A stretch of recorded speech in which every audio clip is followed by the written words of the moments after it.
First of all, the Pilgrim, which we're all here to celebrate, what does it have to do with Malibu? So it has absolutely nothing to do with Malibu. Okay. Now, the second thing I wanted to say is that this incredible spread and the 8 books of the saga are all thanks to a very beautiful California girl who seems to have disappeared. Where is she? Oh, she's over in the corner.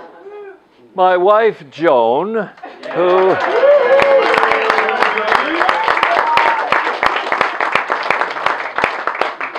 So Joan's book is a result of a lot of work all over the Middle East for about 20 or 30 years that we've been together. So the saga, the Alfred saga, how did it come about? Because the whole 8 books of the Alfred saga are centered in Shigawak. Now, of course, I know that not that many of you really know Shigawak. So how is it that I would sit down and write a book on Shigawak? Well, I wrote the first book called The Deserter, and I took it around to Canadian publishers and Canadian agents, and I said, it's a book on Shigawak. And they said, sorry, well, why would I approach it with such gusto? Well, because I'll go back a little bit in time, because you're all you're Malibu here, which is sort of Hollywood. I want to tell you back in 1967, I had found a young genius actress in French Canada who was a big theater star at the time, and I brought her to Toronto to play in her first English television show opposite a young man who I also discovered called Michael Sarrazin. Some of you have heard of him, and he is also from Montreal. So Geneviève came to Toronto, and she hates me talking about her, but that's tough luck. So she came, and after we had made several important, in my mind, dramas together, it was time to make a film. So we went to New York, and I wrote a film script for her called Isabel. So I went down to New York with her, and we had an agent, Stevie Phillips, who was with one of the big agencies, and she said, you got to stay at a good hotel, which of course made me cringe, but we did. And so we were in the hotel, and I was trying to get meetings to finance the film. And this is a true story. And so I phoned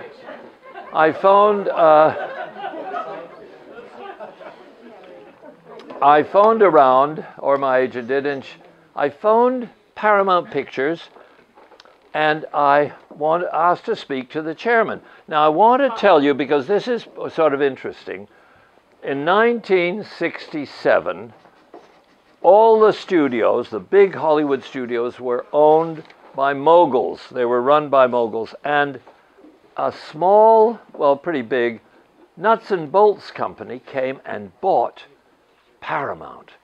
And it was run by a little fellow, sort of bald, with guys like who makes Sammy Run type of guy. He was like tough. And he ran Gulf and Western. He'd built it up. It was a nuts and bolts company.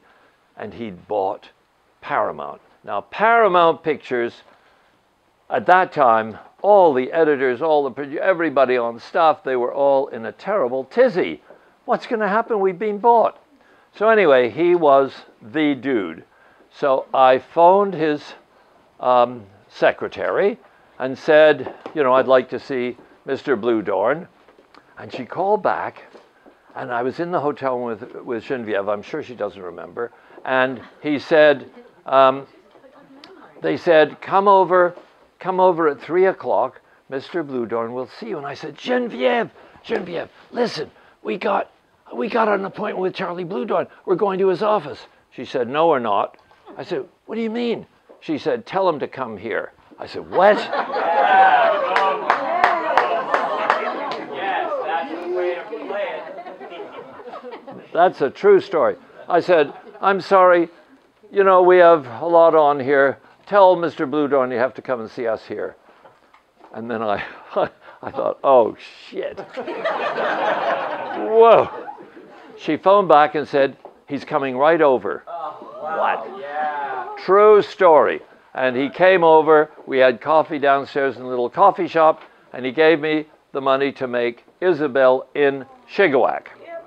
Unreal. Now, I'll report a conversation which I love to tell in Shigawak, but it may not all be precisely true. I said to him, Charlie, he said, well, what's all this is about? I said, Charlie, it's a film about Shigawak.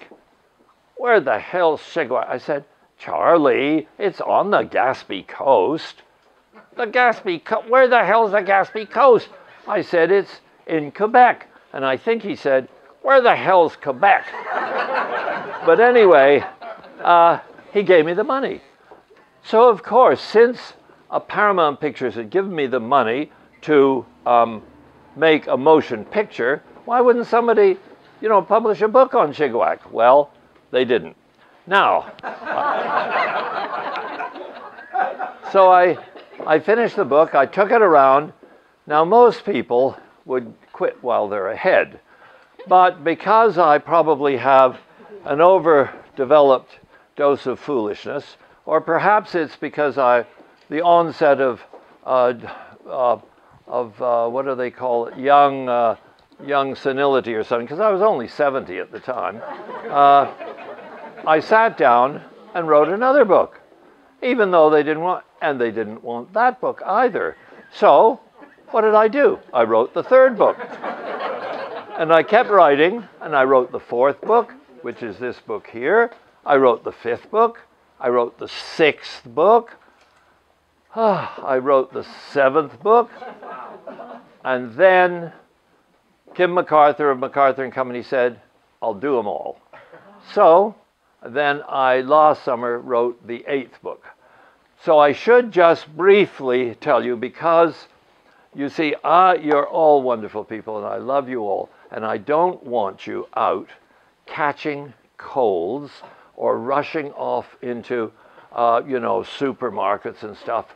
The way you do your Christmas shopping is here. You buy the book.